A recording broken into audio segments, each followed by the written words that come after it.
Hello everyone, myself Simran Chaudhary and welcome to all about agriculture with Simran. आज हम लोग एक बहुत इंपॉर्टेंट एग्जाम के बारे में बात करने वाले हैं, जो कि गवर्नमेंट एग्जाम है, जो आप आफ्टर बीएससी एग्रीकल्चर, जो आपका 4 साल का होता है, उसे कंप्लीट करने के बाद अप्लाई कर सकते हैं।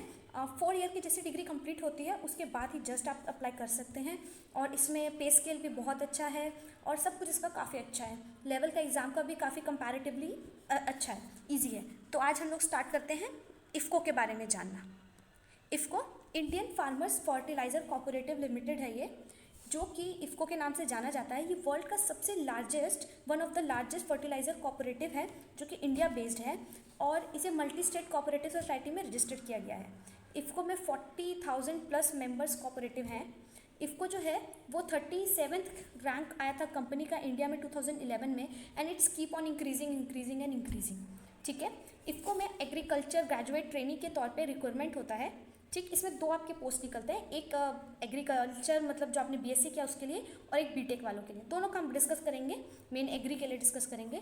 इसका नोटिफिकेशन जो है वो ऑफिशियल वेबसाइट जो है www.ifco.in, इस पर आपको मिल जाती है। आप इस पर जाके देख सकते हैं। जैसे भी 2021 का जो है रजिस्ट्रेशंस का अगस्त में उसके फॉर्म्स आने वाले हैं, सितंबर तक उसकी फिलिंग होगी, तो आप चेक कर सकते हैं इन सब चीज़ों को अच्छे से। तो चलिए पहले जानते हैं कि है क्या ऑर्गेनाइजेशन। अभी मैंने आपको बताया IFFCO Indian farmers fertiliser corporative limited है। जॉब टाइप तो ये गवर्नमेंट जॉब है।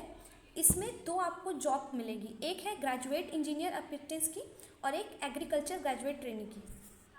ठीक है, एक for the engineering once and one other one is for agriculture, जो बीएससी एग्रीकल्चर के हैं उनके लिए। इसमें सैलरी जो है तो एजीटी उनकी 33,000 मतलब 33,000 अप्रॉक्स, और ये बेसिक पे है। इसके अलावा आपको अलाउंस वगैरह मिलता है, और ये 30 से लेके 70,000 तक बेसिक पे जाता है जो आपका सैलरी है, और प्लस इसमें अलाउंस ऐड होता जाता है, तो काफ़ी अच्छी सैलरी बन जाती है। और जो इंजीनियरिंग साइट्स हैं उनकी 25,000, ये स्टार्टिंग का वो जो 1 ईयर आपका स्टिपेंड मिलता है ना जब आप ट्रेनिंग पीरियड में होते हैं, ये उसकी स्टार्टिंग से पे है। वैकेंसीज़ की बात करें तो ऑल ओवर इंडिया जो है काफ़ी सारी इसमें वैकेंसीज अलग अलग स्टेट में आती हैं, जो कि हर बार चेंज होती रहती है, वैरी करती है, तो उसके हिसाब से होता है। एग्ज़ाम का मोड तो ऑनलाइन होता है इसका एग्ज़ाम। ठीक, वैकेंसीज़ की बात करें तो जैसे अभी इस स्टेट्स जो मैं कुछ बताती हूँ, जैसे कि हरियाणा, हिमाचल प्रदेश, उत्तर प्रदेश, उत्तराखंड, बिहार, झारखंड, मध्य प्रदेश, गुजरात, महाराष्ट्र, छत्तीसगढ़, वेस्ट बंगाल, उड़ीसा, असम, आंध्र प्रदेश, तेलंगाना, तमिलनाडु, केरल, इन सब जगहों पे इसकी वैकेंसी इफ़को की निकली है।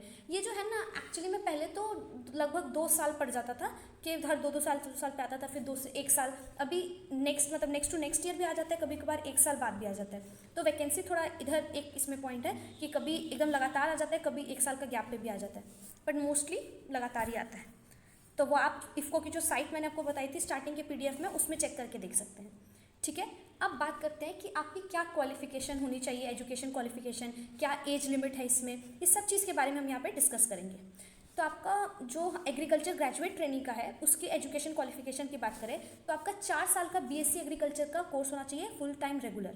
ठीक है, अगर आप फाइनल सेमेस्टर में हैं और आपका रिजल्ट सितंबर तक आ जाएगा तो आप एलिजिबल हैं। जैसे मैंने अभी बताया ना कि अगस्त में आप फॉर्म्स निकलेंगे, सितंबर तक भरने की डेट है, तो अगर सितंबर तक आपका रिजल्ट आ जाएगा तो आप इसके लिए अप्लाई कर सकते हैं।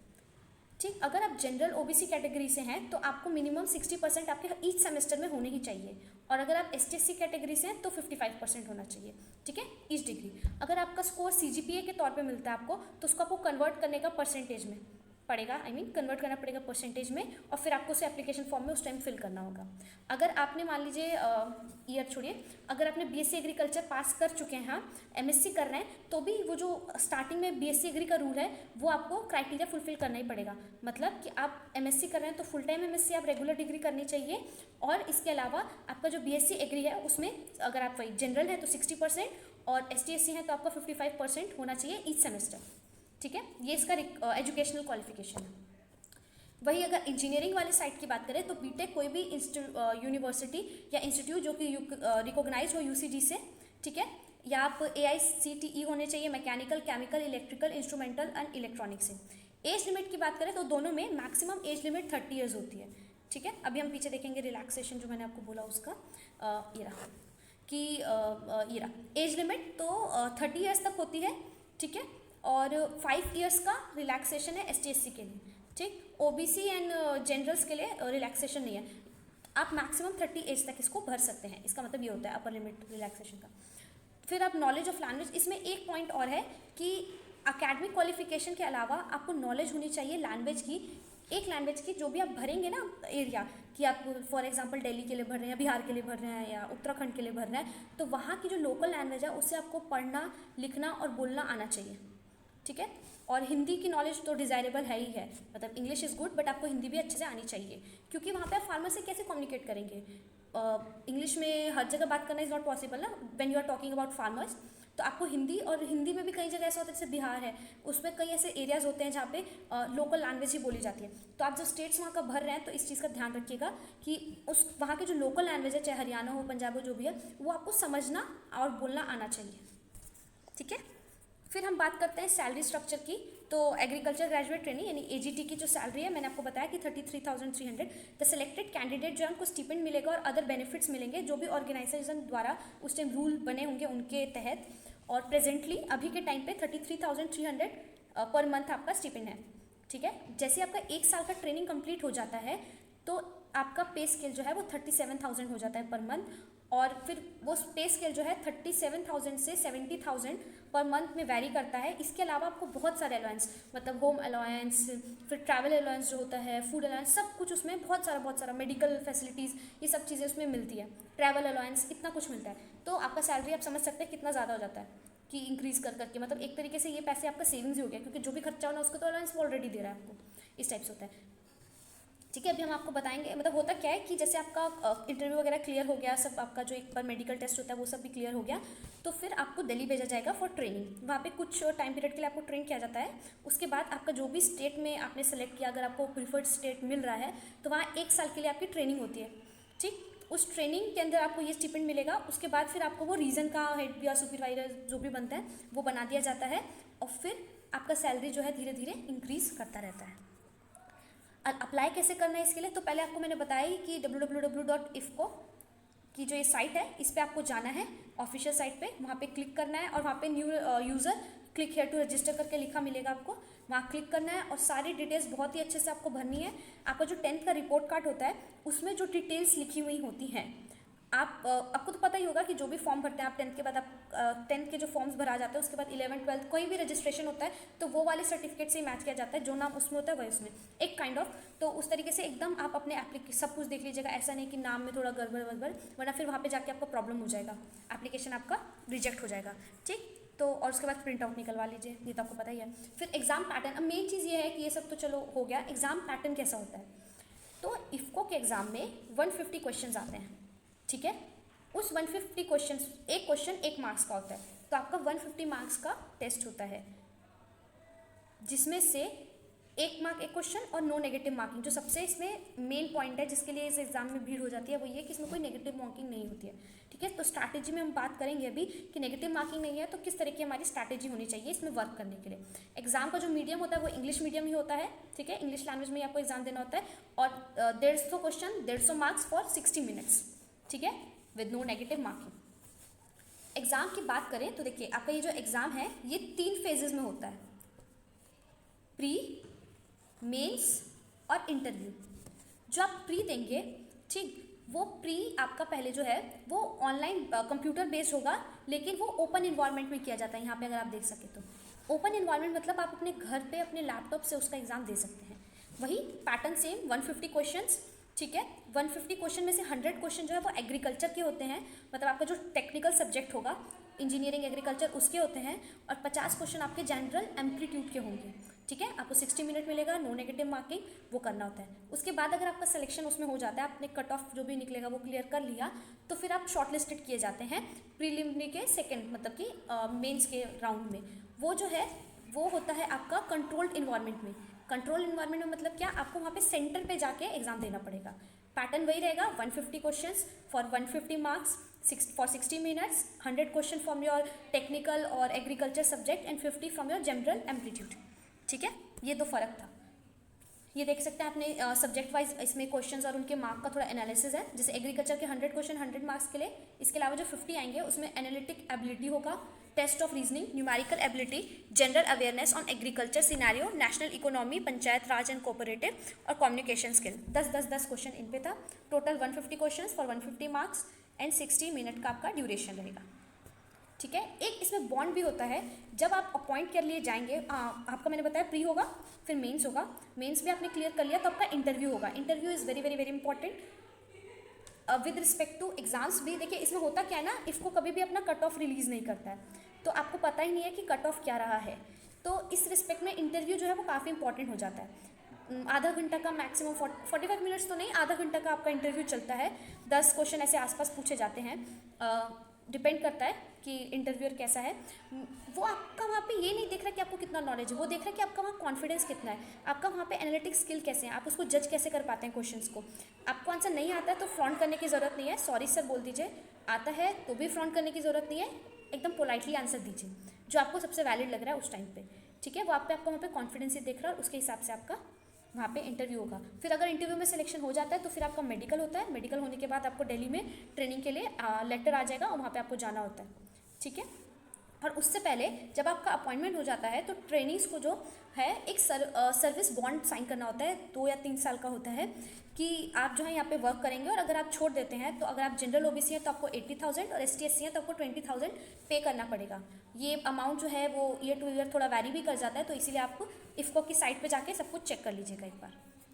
ठीक है, अब बात करते हैं सिलेबस की। तो एग्रीकल्चर का सिलेबस क्या है, तो plant protection principle and practices, computer application, life stock poultry management, artificial insemination and calf rearing, energy and environment, breeding and seed production, farm machinery and post harvest technology, agronomic principle and practices, metrology, soil fertility and management, agriculture extension and agriculture economics, commercial agriculture, horticulture, crop cultivation techniques, dry farming and agro forestry.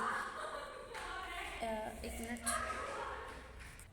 जैसा कि आप देख सकते हैं mostly जो subjects हैं ये आपके वही जो आप 4 साल के अपने कोर्स में पढ़ेंगे, चाहे वो कंप्यूटर एप्लीकेशन हो या फिर डेयरी हो, पोल्ट्री हो, सॉइल फर्टिलिटी हो, एग्रीकल्चर मार्केटिंग एक्सटेंशन, ये सब आप अपने 4 साल के कोर्स में सब्जेक्ट्स को पढ़ रखे होते हैं। तो अगर कोई फर्स्ट ईयर में ही है या सेकेंड ईयर में ही है तो अभी से वो ध्यान देना स्टार्ट कर दे इस पर, तो उसको लास्ट ईयर में आके ज़्यादा इसके लिए मेहनत करने की ज़रूरत नहीं पड़ जाती है। तो और अगर लास्ट में भी है तो भी आपके पास है, तो इसको स्टार्टिंग से अच्छे से पढ़ते रहिए तो आपको कम लोड पड़ेगा एंड में।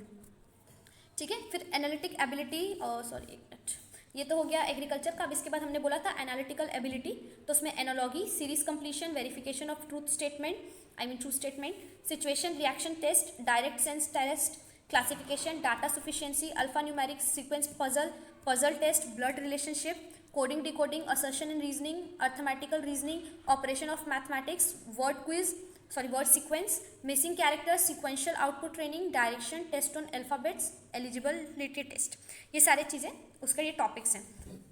आप नोटिस करेंगे सिलेबस के जो टॉपिक्स हैं ना वो ऑलमोस्ट AFO जैसे है, बट एक्चुअली सब एग्जाम का ऑलमोस्ट पैटर्न तो सेम ही है। प्री होगा, मेंस होगा, इंटरव्यू होगा। ठीक है, प्री में आपका रीजनिंग और ये एम्पलीट्यूड, जीके के थोड़े क्वेश्चन, जनरल जो अवेयरनेस वाले क्वेश्चंस होते हैं, मैथ्स वगैरह, ये आपका, और इंग्लिश ये आपका रहेगा ही रहेगा, आपकी इसको प्रैक्टिस करनी ही है, कोई इसके लिए आपका सेकंड ऑप्शन नहीं है। साथ में एग्रीकल्चर का मेन सब्जेक्ट जो कि आपके मेंस में आ जाएगा। ठीक है, तो प्रिपरेशन कोई अलग स्ट्रैटेजी नहीं है, हर एग्जाम की सेम ही स्ट्रैटेजी है ऑलमोस्ट, बस किसी में ज़्यादा मेहनत की ज़रूरत है, किसी के में कम, क्योंकि इसमें जैसे आप देख सकते हैं कि एग्रीकल्चर पे आपको ज़्यादा मेहनत है करने की, क्योंकि 100 questions are from your main subject agriculture और टेक्निकल सब्जेक्ट, तो इसीलिए आपको उसमें ज़्यादा मेहनत करने की ज़रूरत है। और इसमें आप थोड़ा कम भी करेंगे तो चल जाएगा, वैसे कम नहीं करना, पर सबसे ज़्यादा ध्यान जो है, सबसे ज़्यादा फोकस जो है वो आपको एग्रीकल्चर सब्जेक्ट्स पे ही देना है।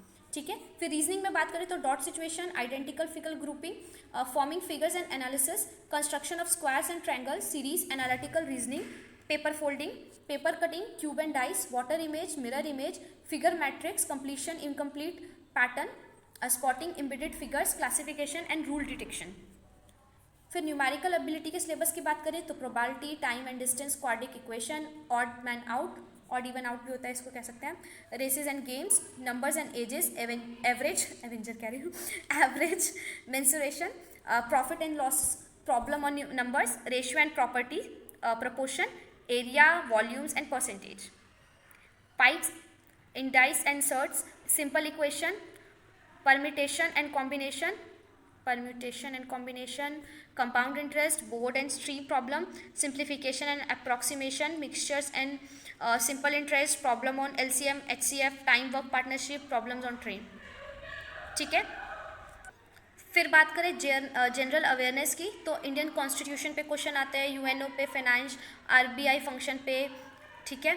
अवार्ड्स, ऑनर्स, स्पोर्ट्स में क्वेश्चन इंडियन इकोनॉमी पे आता है, हिस्ट्री ऑफ बैंकिंग पे, books and their author, agriculture, international economy, country and currency, bank terms and marketing, current affair of last 6 month. ये मोस्ट इंपॉर्टेंट है, एग्जाम से पहले के लास्ट 6 मंथ में जितने भी करंट अफेयर हुआ है एग्रीकल्चर रिलेटेड या ऐसे भी, तो वो उसको आप प्रिपेयर कर लीजिए, ठीक है। कम्युनिकेशन स्किल में सिलेबस की बात करें तो active listening, presentation skill, body language, writing skill, confliction resolution, telephone skill, email ethic, empathy and respect, ठीक है। ये सब इंपॉर्टेंट है आपके टॉपिक्स थे, सिलेबस था, ध्यान दीजिए। अब इसके अलावा कुछ बुक्स की बात करते हैं। तो अगर आपने मेरा एएफओ वाला वीडियो देखा होगा तो उसमें जो मैंने बुक्स प्रेफर की है वही चलेंगे। देखो सबसे इंपॉर्टेंट बुक तो हो जाती है अर्जुन, 3 है देखो, अर्जुन कात्यायन की, नेमराज सुधंदा की, ये रहा नेमराज सुंदर, अर्जुन कात्यायन की, और एक SRS कांतवान की ऑब्जेक्टिव।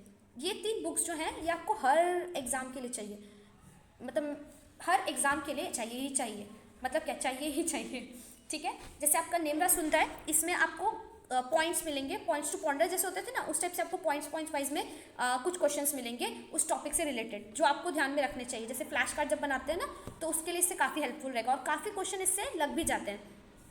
मेरे फ्रेंड्स वगैरह ने इफ़को का एग्ज़ाम दिया है, तो मैंने उनसे पूछा तो दे वर लाइक कि ये बुक बहुत अच्छी है, इससे क्वेश्चन जो है कुछ क्वेश्चन एकदम एग्जैक्ट आ जाते हैं, कभी कभार तो ये भी है, तो इसलिए ये बुक आपको करनी चाहिए। अर्जुन कात्यायन जो है, अरुण कात्यायन, ये एक्चुअली आपका बेस क्लियर करता है, बेस को स्ट्रॉन्ग बनाता है, और इतना जो हमने 4 साल में पढ़ा है उसको काफ़ी कंसाइज कर देता है, तो इसीलिए ये बुक आपको पढ़नी चाहिए। आपका मटेरियल जो है वो कंसाइज करने में आपको हेल्प करेगा ये। और objective banana is very important, क्योंकि आना ऑब्जेक्टिव ही है, तो ऑब्जेक्टिव के लिए आप कोई भी ऐसा नहीं है कोई प्रिफर्ड, मतलब मैं ये कह रही हूँ, आप ये प्रिफर्ड मोस्टली ऑथर्स होते हैं, आपको बाकी जो अच्छी बुक्स लगे आपके पास है थोड़ा सा आप देख लीजिए और फिर आप ले लीजिए। जैसे ये ऑब्जेक्टिव एग्रीकल्चर SR कांतवा की है, या फिर प्रताप सिंह की है, question bank on agriculture competitive exams, तो जो आपको ऐसे ऑब्जेक्टिव बुक एक अच्छी लगे, जैसे एग्रीकल्चर एट अ ग्लांस, ये भी काफ़ी अच्छी है। फिर एक बात है जो आप जानते ही हैं कि एग्रोनॉमी जो है, ये इफ़को जो है ये एक फर्टिलाइज़र कंपनी है, तो इसलिए इसमें सबसे इंपॉर्टेंट सब्जेक्ट एग्रोनॉमी और सॉइल साइंस हो जाता है। तो इसका आपके ऊपर एक बार कमांड होना चाहिए, एक भी चीज़ इन सब्जेक्ट से ऐसा नहीं होनी चाहिए कि आपको नहीं आती है, इस टाइप से आपको एग्रोनॉमी और सॉइल साइंस में कमांड लाना है। तो एग्रोनॉमी के कंसेप्ट क्लियर करने के लिए आप RS रेड्डी को प्रीफर कर सकते हैं, सॉरी फॉर दैट नॉइस। और इसके अलावा सॉइल साइंस के लिए बहुत सारी बुक आती है, DK दास है, इरिगेशन एग्रोनॉमी है, तो इन सब की आपको जो लाइब्रेरी में अवेलेबल हो, या आप अगर जाते हैं आपने पहले से ले रखी है, तो इन सब बुक से आप अपने कंसेप्ट को एकदम क्लियर कर सकते हैं, ठीक है। फिर हमारी बात करते हैं हमने जो, और इसके अलावा ये तो 100 मार्क्स के अंदर की बात है। फिर 50 मार्क्स के लिए जो है, तो उसके लिए आप कोई भी कॉम्पिटिटिव एग्जाम की कॉम्पिटिटिव रीजनिंग की बुक ले सकते हैं। जैसे अरिहंत की ये competitive reasoning verbal non verbal, ये काफ़ी ज़्यादा फेमस है और इसके लिए काफ़ी ज़्यादा यूजफुल है। इसके लिए क्या, मोस्ट एग्जाम्स के लिए काफ़ी ज़्यादा यूजफुल है, ठीक है। क्वांटिटिव एम्पलीट्यूड के लिए आप ये RS अग्रवाल ले सकते हैं, ये भी काफ़ी ज़्यादा बेनिफिशियल बुक है। इसके अलावा हमने बोला इकोनॉमिक्स है, इंडियन इकोनॉमी है, तो उसके ऊपर भी कुछ कुछ बुक्स हैं, जैसे ये ईश्वर की है, ये संजीव वर्मा की है, तो इस टाइप से आप बुक्स का नाम देख लीजिएगा और लीजिएगा। पंचायती राज पे क्वेश्चंस आते हैं, तो ये बुक है, आप देख सकते हैं इसको। उसके बाद handbook on cooperative society and non profit organisation, ये the institute of chartered accountants of India, ये बुक को लॉन्च करती है, तो आप इसको देख सकते हैं। या फिर और आप मतलब थोड़ा बहुत सिलेबस वाइज देख के बुक्स देख लीजिएगा। बुक्स तो इतने मिलेंगे, लेकिन 10 बुक मत करिए, कुछ एक पर्टिकुलर बुक्स लीजिए जहाँ पे आपके कंसेप्ट वीक हैं, जहाँ पे आपका वीक पॉइंट लग रहा है, वहाँ पे उसको लेके अच्छा करने की कोशिश कीजिए, ठीक है। तो ये थी, हमने आज बात किया इफ़को के बारे में कि इफ़को क्या होता है, और इसके एग्जाम 3 फेजेस में होते हैं, प्री, मेंस और इंटरव्यू।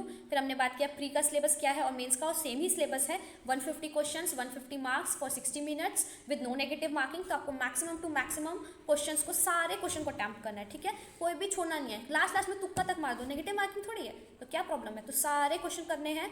उसके बाद क्वेश्चंस करने के अलावा ये ध्यान रखना है कि 100 मार्क्स का एग्रीकल्चर है, तो अगर टाइम कम है तो एग्रीकल्चर पे ज़्यादा ध्यान दीजिए। अगर मान लीजिए 60 मिनट्स है तो आप 40 मिनट्स अपने एग्रीकल्चर सब्जेक्ट्स को दीजिए, और 20 मिनट जो है वो आप रेस्ट जो आपके 50 मार्क्स के सब्जेक्ट टॉपिक बचे उनको दीजिए। क्योंकि अगर आप जैसे AFO वगैरह एग्जाम्स की प्रिपरेशन कर रहे हैं या इसकी भी प्रिपरेशन कर रहे हैं, तो भी आपकी ऑटोमेटिकली रीजनिंग वगैरह में थोड़ी प्रैक्टिस हो जाएगी, लेकिन एग्रीकल्चर जो है उसको आपको सबसे ज़्यादा टाइम देना है, सबसे ज़्यादा उसी को देना है, ठीक है। क्योंकि कुछ क्वेश्चन होंगे जो देखते याद आएंगे टिक, देखते याद आए टिक, तो वो करते करते उधर जहाँ टाइम बचेगा तब इधर दीजिएगा, लेकिन आपको सबसे ज़्यादा टाइम एग्रीकल्चर की तरफ ही देना है, ठीक है।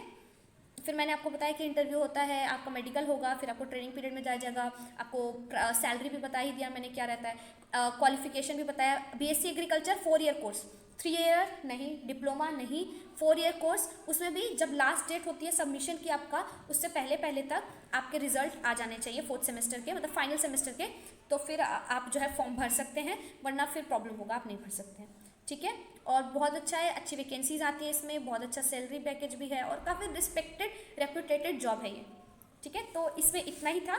बाकी कोई भी डाउट हो, कोई भी कन्फ्यूजन हो, कुछ भी इसके रिगार्डिंग, तो आप कमेंट बॉक्स में पूछिएगा, मैं आपको ज़रूर रिप्लाई देने की कोशिश करूँगी। और थोड़ी हेल्थ इशू की वजह से थोड़ा हम लोग ट्रेनिंग पे चले गए थे, उसकी वीडियोस मैं आपको डालूंगी। मशरूम कल्टीवेशन पे कुछ दिन में वीडियो आएगी, उसके बाद वर्मी कंपोस्टिंग पे आएगी, और वैसे बहुत कुछ छोटी छोटी चीज़ों पे, लिक्विड फर्टिलाइज़र, इन सब पे हम कोशिश कर रहे हैं बनाने की, और जल्दी लाएंगे भी। तो कुछ भी गलती हो, डिले हो, तो उसके लिए sorry and thanks for watching.